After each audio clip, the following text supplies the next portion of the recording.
여러분, 웹소설이나 웹툰을 보다 보면 어느 순간부터 이런 단어들이 눈에 밟히기 시작합니다.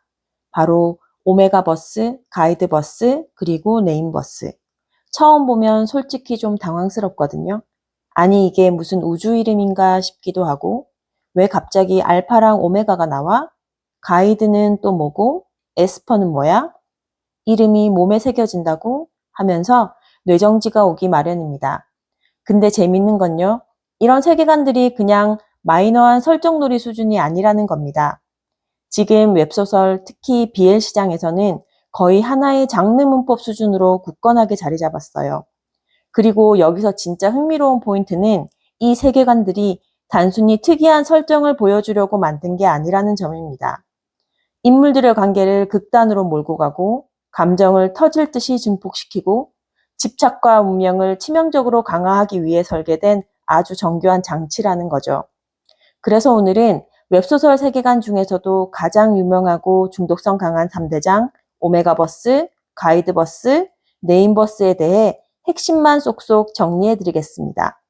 웹소설을 전혀 안 보는 분들이라도 오메가버스라는 단어는 한 번쯤 들어보셨을 겁니다. 하지만 처음 접하면 다들 이런 반응이에요. 그래서 알파가 뭐고 오메가가 뭔데? 간단히 설명하자면 남녀라는 생물학적 성별 외에 알파, 베타, 오메가라는 제2의 성별이 존재하는 세계관입니다. 그런데 이게 중요한 게 아닙니다. 핵심은 단순한 계급놀이가 아니라 통제 불가능한 본능에 있어요. 오메가는 특정 시기가 되면 페로몬을 뿜어내며 폭주하고, 알파는 그 냄새의 이성을 잃고 강하게 반응합니다. 즉, 이 세계관은 인간의 욕망과 충동, 집착과 소유욕을 아주 극단적으로 증폭시킵니다. 예를 들어 일반 로맨스에서 질투할 때 왜 연락 안 받지? 정도라면 오메가 버스에서는 내 오메가를 감히 어떤 새끼가 건드렸어? 가 되는 겁니다. 감정의 밀도가 갑자기 미쳐버리는 거죠. 근데 이 세계관이 왜 이렇게까지 중독적일까요? 바로 관계의 강제성 때문입니다. 두 사람이 운명처럼 꽁꽁 묶여버리는 거예요. 대개 각인, 페로몬 의존, 발전기, 그리고 반려, 짝 같은 개념이 등장하는데요. 한마디로 내가 널 서서히 좋아하게 돼서 사랑한다가 아니라 내 몸과 본능이 너 아니면 안 된다고 울부짖는다가 되는 겁니다. 그러니까 감정선이 엄청나게 과격해질 수밖에 없죠. 이게 BL 장르 특유의 집착, 후회, 소유욕이랑 딱 결합되는 순간 그야말로 독자들 밤새우게 만드는 폭발적인 서사가 탄생하게 됩니다. 다음으로 한국 웹소설 시장에서 유독 엄청난 강세를 보이는 세계관이 있습니다. 바로 가이드버스인데요. 이건 쉽게 말해 헌터물의 초능력 그리고 BL이 진화 체형으로 합쳐진 느낌입니다. 여기선 기본적으로 에스퍼와 가이드라는 존재가 등장합니다. 에스퍼는 엄청난 초능력자예요. 그런데 치명적인 문제가 있습니다. 능력을 쓰면 쓸수록 에너지가 폭주해서 정신이 망가지고 감각이 무너지고 결국엔 미쳐서 죽게 됩니다. 바로 이때 구원자처럼 등장하는 게 가이드입니다. 가이드가 에스퍼와 신체 접촉을 하거나 교감을 하면 에스퍼의 정신이 안정되고 폭주가 진정돼요. 그런데 이게 왜 위험하냐고요? 에스퍼 입장에서는 가이드에게 거의 너 없으면 난 죽는다 수준의 절대적인 의존 관계가 되기 때문입니다. 그러니 자연스럽게 절절한 구원서사, 눈물겨운 보호 본능, 그리고 미친 집착 관계가 만들어질 수밖에 없습니다.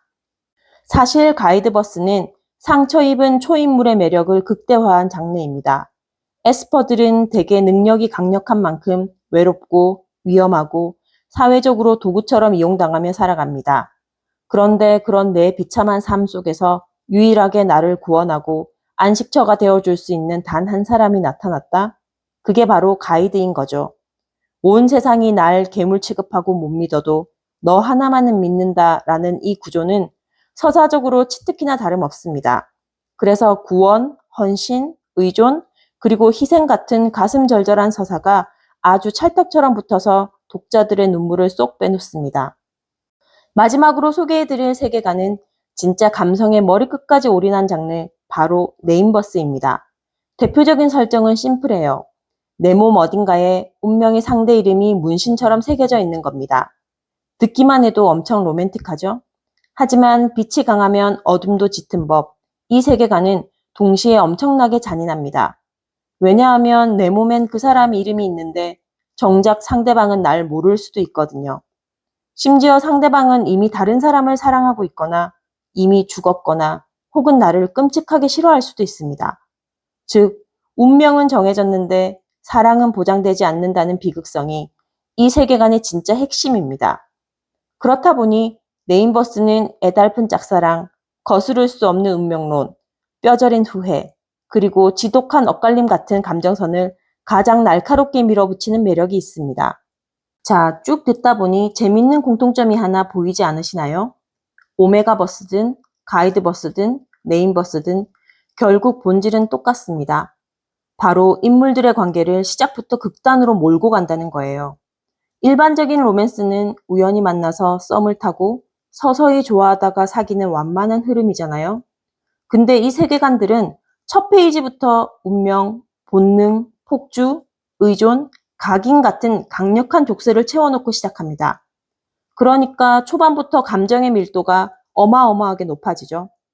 웹소설 독자들이 환장하는 집착, 후회, 구원, 소유욕, 그리고 절절함을 극대화하기에 이보다 더 완벽한 빌드업은 없는 셈입니다.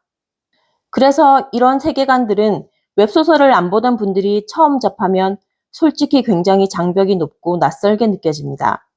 하지만 일단 작품을 읽기 시작하면 어느 순간 무릎을 탁 치며 이해하게 돼요.